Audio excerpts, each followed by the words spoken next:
Hello दोस्तों, स्वागत है आपका A to Z ज्ञान में। और मैं हूं पीके सिंह। आज आपके लिए लाया हूं एक महत्वपूर्ण क्लास जिसका नाम है फिजिक्स।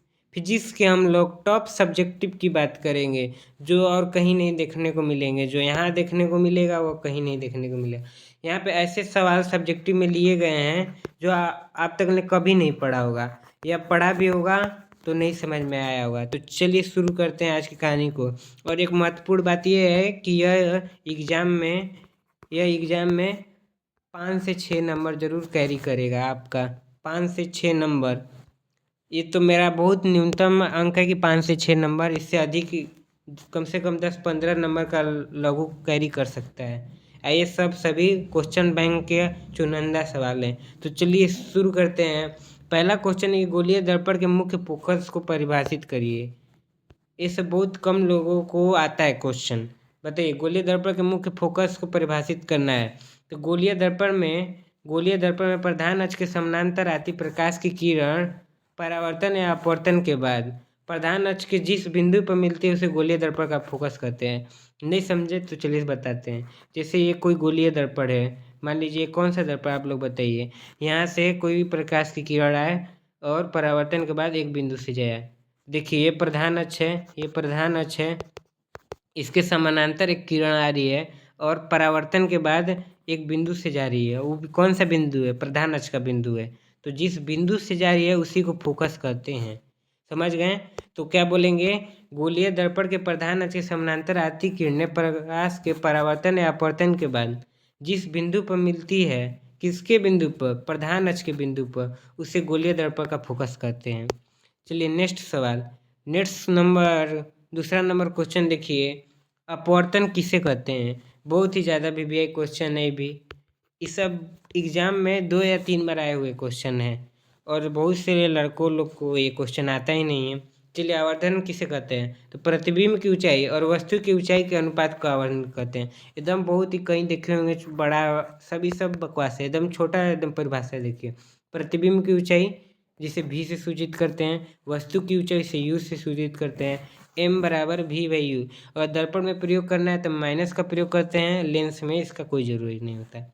चलिए तीसरा नंबर क्वेश्चन, गोलीय दर्पण द्वारा परावर्तन के लिए नई कार्तीय चिन्ह परिपाटी को बताइए। तो नई कार्तीय चिन्ह परिपाटी को हम लोग को बताना है। तो आप लोग समझेंगे, जैसे गोलीय दर्पण है, जैसे ये अवतल हो गया, ये उत्तल हो गया। यहाँ पे वस्तु का प्रतिबिंब कभी यहाँ बनेगा, कभी यहाँ बनेगा, कभी यहाँ, कभी यहाँ, कभी यहाँ, कभी यहाँ, कभी यहाँ, कभी यहाँ।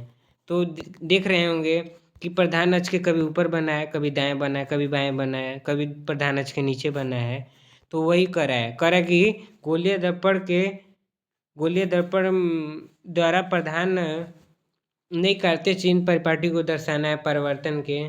तो गोलीय दर्पण में वस्तु का प्रतिबिंब कभी दर्पण के ऊपर तो कभी दर्पण के नीचे बनता है, कभी दर्पण के दाएं तो कभी दर्पण के बाएं बनता है। इस स्थिति में हम लोग को अंतर स्पष्ट करने के लिए एक परिपाटी की आवश्यकता होती है, जिसे हम लोग क्या कहते हैं? जिसे हम लोग चिन्ह परिपाटी कहते हैं। समझ में आ गया? वही मतलब कहाँ पे प्लस रहेगा, कहाँ पे माइनस रहेगा, कहाँ पे माइनस रहेगा, कहाँ पे प्लस रहेगा, इसके लिए एक परिपाटी तो बनाना जरूर। परिपाटी मतलब नियम कानून होता है। चलिए अगला नंबर क्वेश्चन, चौथा नंबर क्वेश्चन कर रहा है कि जल का अपवर्तनांक कितना होता है।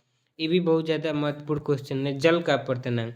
तो जल का अपवर्तनांक 1.33 होता है। पूछेगा वायु का अपवर्तनांक कितना होता है, तो वायु का अपवर्तनांक 1.0003 होता है। चलिए दोनों क्वेश्चन देख लीजिएगा, कोई भी आ सकता है। पांचवा नंबर प्रश्न कर रहा है कि नेत्र अपने अंदर आने वाली प्रकाश की मात्रा को कैसे नियंत्रित करता है। जो आँख होता है वो अपने अंदर आने वाली प्रकाश की मात्रा को कैसे नियंत्रित करता है। तो नेत्र के अंदर एक परितारिका पाया जाता है। नेत्र के अंदर क्या पाया जाता है? परितारिका। ये देख रहे हैं गोल में, ये परितारिका है। जो काला वाला पुतली होता है उसके ऊपर में गोल टाइप का होता है, वही परितारिका। इसे आइरिस भी कहते हैं। नेत्र की परितारिका नेत्र में प्रकाश करने वाली प्रकाश की मात्रा को नियंत्रित करता है। यही परितारिका है जो प्रकाश नेत्र में प्रवेश कर रहा है उसकी मात्रा को नियंत्रित करता है। चलिए छठवां नंबर क्वेश्चन कह रहा है कि सूर्य के प्रकाश के उन 2 घटकों के नाम लिखिए जो हमें दिखाई नहीं देते हैं। कह रहे सूर्य के जो प्रकाश आता है, सूर्य का जो प्रकाश आता है उसके दो घटकों का नाम लिखना है जो हमें दिखाई नहीं देता है। तो सूर्य के प्रकाश के दो घटकों का नाम लिखना है। तो सूर्य के प्रकाश के दो घटक होते हैं, वो एक्स रे किरण आता है, एक्स किरण, जिसे हम लोग एक्स रे कहते हैं, वो हमें नहीं दिखाई देता है। और एक होता है अवरक्त विकिरण, और रक्त जो विकिरण होता है वो हमें नहीं दिखाई देता है। तो ये दो घटक होते हैं सूर्य के प्रकाश के जो नहीं दिखाई देता है। ये आपको कहीं और नहीं पढ़ाया गया होगा, लेकिन ये क्वेश्चन पूछा गया है बोर्ड में। 17 नंबर क्वेश्चन कर रहा है कि स्वच्छ आकाश का रंग नीला क्यों दिखाई देता है। जल्दी बताइए, स्वच्छ आकाश का रंग नीला क्यों दिखाई देता है। तो इसका राइट आंसर होगा लाल वर्ण के प्रकाश का तरंगदैर्घ्य नीले प्रकाश की अपेक्षा 1.8 गुना होता है। जो लाल रंग का, आप लोग को पता होगा, लाल रंग का तरंगदैर्घ्य सबसे अधिक होता है, नीला से भी अधिक होता होगा। तो नीला से कितना अधिक होता है, तो नीला से 1.8 गुना अधिक होता है। तो वही कह रहा है क्वेश्चन में, देखिए क्या कह रहा है, कह रहा है कि जो जो जो लाल रंग का तरंगदैर्घ्य होता है वो नीले रंग की अपेक्षा 1.8 गुना अधिक होता है। जब सूर्य का प्रकाश वायुमंडल से गुजरता है, सूर्य का प्रकाश आएगा वायुमंडल में, तो तब वायुमंडल के सूक्ष्म कण लाल रंग की अपेक्षा नीले रंग का अधिक प्रकीर्णन करते हैं। आप देखिए, जब वायुमंडल में सूर्य का प्रकाश प्रवेश करेगा तो लाल रंग की अपेक्षा नीले रंग का, आप लोग को पता होगा, नीले रंग का प्रकीर्णन सबसे अधिक होता है, अपेक्षा नीले रंग का अधिक प्रकीर्णन होता है। इस कारण से अधिक मात्रा में नीले प्रकाश हमारे नेत्र में पहुंचता है और स्वच्छ आकाश नीला दिखाई देता है। एकदम सिंपल भाषा में आप सुनिए। देखिए, मानिए ये वायुमंडल है, ये सूर्य हो गए, मान लीजिए सूर्य है। तो सूर्य से जब प्रकाश की किरण आ रहा है, सूर्य से प्रकाश की किरण आया, वायुमंडल में पहुंचा प्रकाश की किरण, तो यहाँ पे सूर्य में श्वेत किरण होता है, लाल भी होगा, नीला भी होगा, नीला भी होगा। तो नीला जो होता है, नीला रंग, उसका प्रकीर्णन अधिक होता है।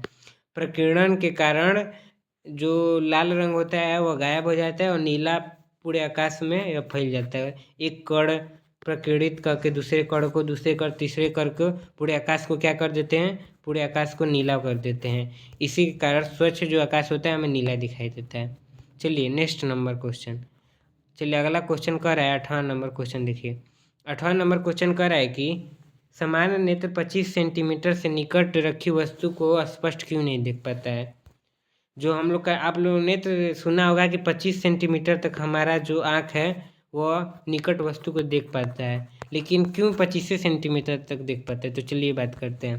कह रहा है कि 25 सेंटीमीटर तक दूरी, कह रहा है 25 सेंटीमीटर की दूरी पर रखी वस्तु का प्रतिबिंब नेत्र में स्पष्ट बनता है। सबको पता है कि 25 सेंटीमीटर तक निकटतम बिंदु है, हम लोग का जो नेत्र है वो 25 सेंटीमीटर तक देख पाता है अच्छे से। लेकिन 25 सेंटीमीटर से कम दूरी पर रखी वस्तु का प्रतिबिंब दृष्टिपटल पर स्पष्ट रूप से नहीं बनता है। दृष्टिपटल मतलब रेटिना, वस्तु का प्रतिबिंब कहाँ बनता है, रेटिना पर। कह रहा है जो 25 सेंटीमीटर से अगर कम की दूरी पर रखेंगे, 25 सेंटीमीटर से कम की दूरी पर कोई वस्तु रखेंगे तो उसका प्रतिबिंब रेटिना पर नहीं बनता है। इसी कारण से मनुष्य को 25 सेंटीमीटर से निकट रखी वस्तु स्पष्ट रूप से नहीं दिख पाता है। चलिए 9वां नंबर क्वेश्चन, चलिए 9वां नंबर क्वेश्चन देखते हैं हम लोग। 9वां नंबर क्वेश्चन कह रहा है, देखिए कह रहा है कि ऊष्मा के नियम में किसका मान अचर होता है। ये यहाँ पे टाइपिंग में गलती हुआ है, ओम के नियम में। आप लोग बताइए कि ओम के नियम में किसका मान अचर हो रहता है।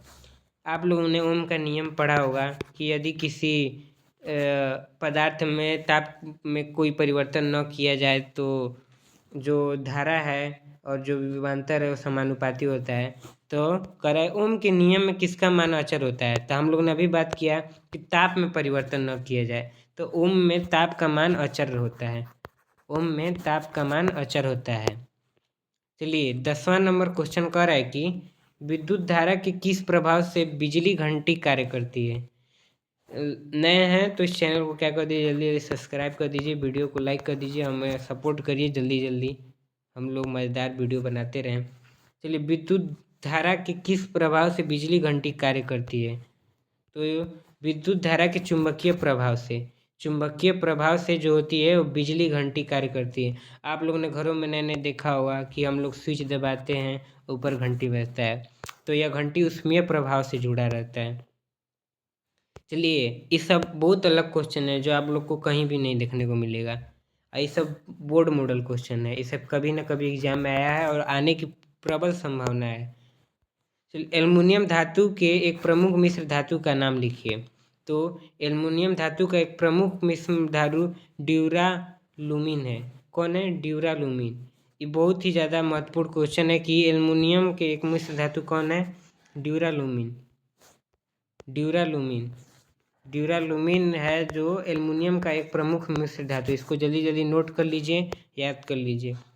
चलिए, 12 नंबर क्वेश्चन कह रहा है कि सरल सेल में धन ध्रुवक का कार्य कौन करता है? जो सरल सेल होता है उसमें धन ध्रुवक, सरल सेल में धन ध्रुवक का कार्य कौन करता है? सरल सेल में धन ध्रुवक का कार्य तांबे का प्लेट करता है। तांबे का प्लेट सेल में देखे होंगे, तांबे का प्लेट लगा रहता है, वही धन ध्रुवक का काम करता है। जैसे एक कोई सेल हो गया, सेल के ऊपर देखे होंगे ऐसे बना रहता है, ये प्लेट लगा रहता है, वही होता है तांबे का प्लेट। चलिए, अगला नंबर क्वेश्चन देखते हैं हम लोग। अगला नंबर क्वेश्चन कह रहा है कि अगला नंबर क्वेश्चन देखते हैं। 13 नंबर क्वेश्चन कह रहा है 13 नंबर क्वेश्चन कह रहा है कि विद्युत आवेश क्या है, यह कितने प्रकार का होता है? आप लोगों ने पढ़ा होगा आवेश की प्रवाह के दर को विद्युत धारा कहते हैं, लेकिन आवेश किसे कहते हैं ये बहुत कम लोग बताते हैं कि आवेश किसे कहते हैं। देखिए, आवेश किसे कहते हैं। चलिए, इसको बड़ा करके हम लोग देख लेते हैं, ताकि कोई कोई रहता है उसका आँख टेम्पर रहता है, हमारा खुद आँख टेम्पर है। विद्युत आवेश कुछ मौलिक कणों का एक गुण होता है। जो विद्युत आवेश होता है वो मौलिक कणों का एक गुण होता है। कैसा गुण होता है? वो अपने गुण के कारण, जिसके कारण वह आवेशित कण एक दूसरे पर बल लगाते हैं। मतलब जो विद्युत आवेश होता है वो कणों का गुण होता है। किसका गुण होता है? कणों का अपना गुण होता है, जो आवेशित होकर एक दूसरे पर बल लगाते हैं। इसे ही विद्युत आवेश कहते हैं। विद्युत आवेश दो प्रकार के होते हैं। विद्युत आवेश दो प्रकार के होते हैं। कौन कौन से होते हैं? तो विद्युत आवेश एक धन आवेश होते हैं, एक ऋण आवेश होते हैं। एग्जाम्पल में एक बार पूछा गया था, हम आप लोग को बता रहे हैं। हम एग्जाम्पल में दिया था, यदि यदि ऊन और एबोनाइट की छड़ को रगड़ा जाए, ऊन और एबोनाइट की छड़ को रगड़ा जाए तो जो ऊन होता है वो धन आवेशित हो जाएगा, जो एबोनाइट होगा वो ऋण आवेशित हो जाएगा। समझ में आया? चलिए, ऊन और एबोनाइट को रगड़ेंगे तो ऊन क्या होगा? धन आवेशित, एबोनाइट ऋण आवेशित होगा। अगला क्वेश्चन है कि अर्धचालक क्या है?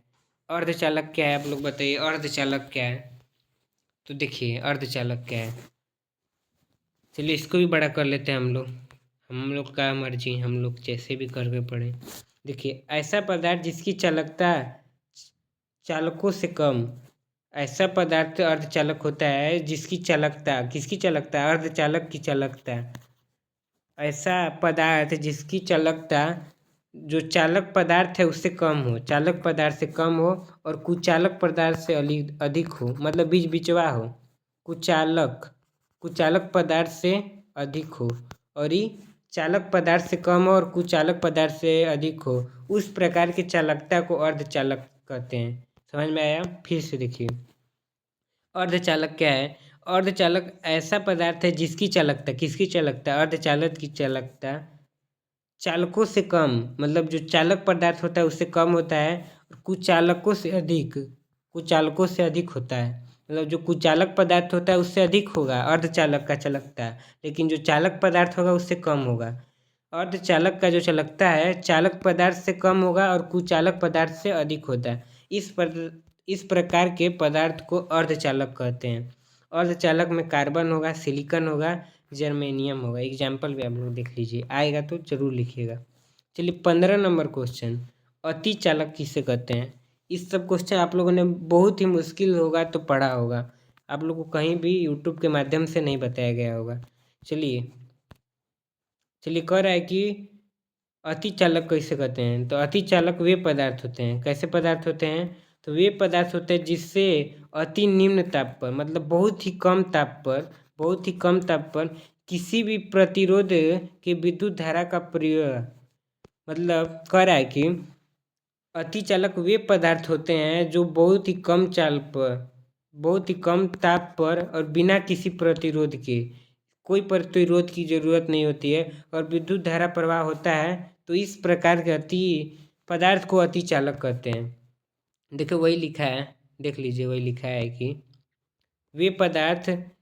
वे पदार्थ जो अति निम्न ताप पर बिना किसी प्रतिरोध के विद्युत धारा प्रवाह कराते हैं उन्हें अतिचालक कहते हैं। एग्जाम्पल के लिए हम लोगों ने पारा को लिया है।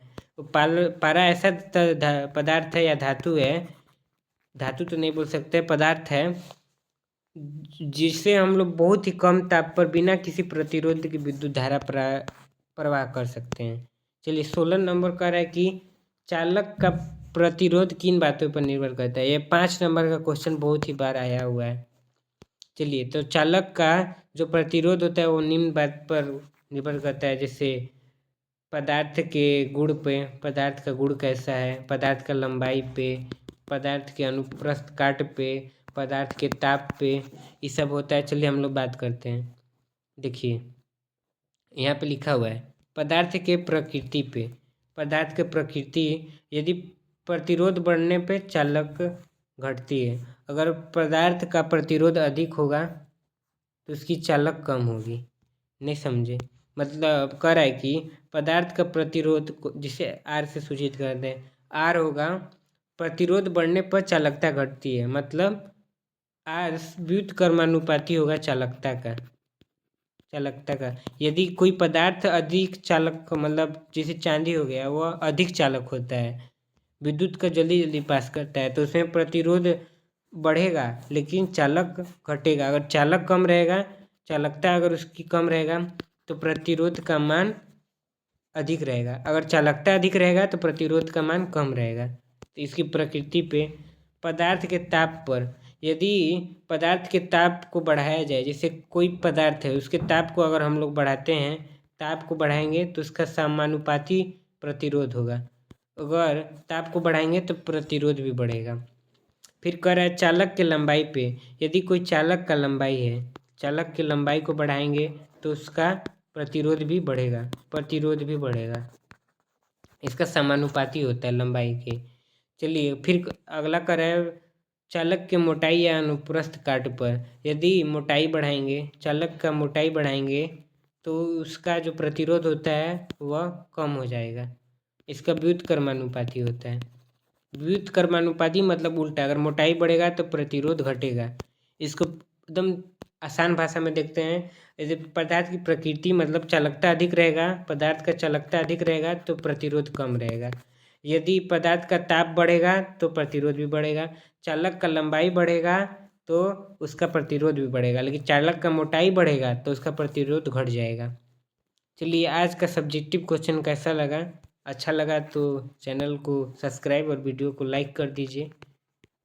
ऐसे ही सब्जेक्टिव, मज़ेदार सब्जेक्टिव जो कभी यूट्यूब पे नहीं मिलेंगे और एग्ज़ाम के लिए बहुत ही महत्वपूर्ण है। आज की इस क्लास से लगभग हमको लगता है 3 से 4 क्वेश्चन मिनिमम और 5 से 6 क्वेश्चन मैक्सिमम एकदम कन्फर्म है कि ये सब तो पहले ही से बोर्ड मॉडल सवाल है। कभी ना कभी आप लोग बुक खरीदे होंगे तो देख सकते हैं बोर्ड मॉडल में ये सब बहुत ही बार ये सब एग्जाम में पूछा गया क्वेश्चन है जो कोई भी नहीं बताता है। तो मिलते हैं नेक्स्ट वीडियो में, तब तक खुश रहें और खुशी रहें।